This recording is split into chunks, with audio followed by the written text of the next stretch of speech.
Have you ever thought about how much meaning you could pack into just a few words? Well, today we're going to crack open one of the most ancient and revered chants in the world, the Gayatri Mantra.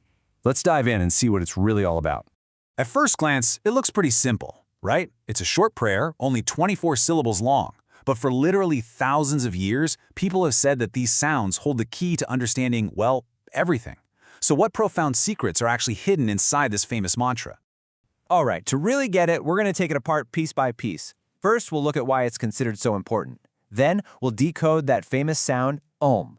After that, we'll figure out what the name Gayatri even means, explore the different worlds it talks about, and finally, get to its ultimate goal, a prayer for pure, brilliant illumination. So, first things first, why this mantra? What makes it so special? Well, it's seen as way more than just a simple chant. Honestly, it's considered the bedrock of a huge philosophical tradition. I mean, listen to this. The mantra is called the Mother of the Vedas, which are Hinduism's oldest, most sacred texts. The idea here is that if you can really understand this one single chant, you basically have the key to an entire library of spiritual wisdom. It's that big a deal. So think of it like this. Each of those 24 syllables isn't just a sound. It's more like a container, a tiny little spiritual zip file. And each one is believed to be packed with its own unique philosophical and even scientific meaning. All of it together creates this complete system of knowledge, just in a super compressed form. So where does this incredible universe of knowledge even start? Well, it begins with the very first sound, the one that comes even before the mantra itself, Om. You've definitely heard this sound before, but its meaning is quite literally cosmic. You see, Om isn't just a word. In this tradition, it's understood as the primal vibration of creation itself. It's the sound that was there in the very beginning, the one from which all other sounds, and really all of creation, just sort of unfolded. And there's this really beautiful way to think about it. Om is often described as a bridge.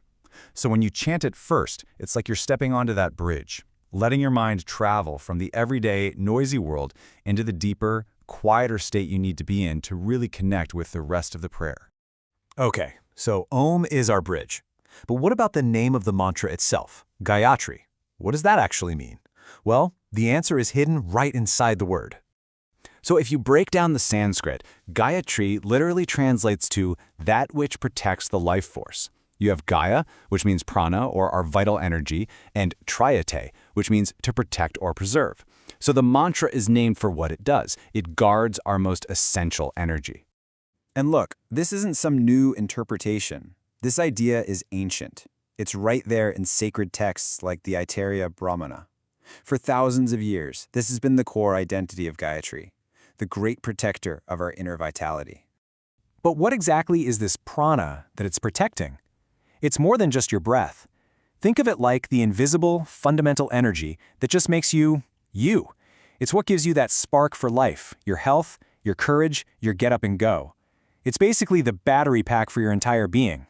And the texts describe a really clear, real-world difference. When your prana is abundant, you feel alive, enthusiastic, courageous, healthy. But when it's low, you feel the total opposite, tired, fearful, maybe even sick and hopeless. The mantra, then, is seen as a powerful tool to keep that vital energy charged up.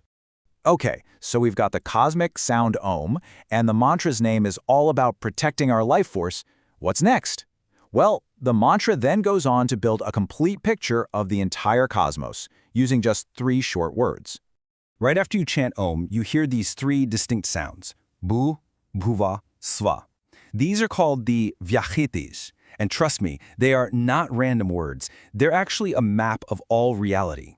Each one represents a different level of existence. So Bhuva is the physical, material world, the earth under our feet. Bhuva is the subtle, mental, or atmospheric realm, the world of our thoughts and energies. And Swa is the highest spiritual plane, the world of pure consciousness. So in just 3 syllables, the mantra has covered everything from the ground to the heavens.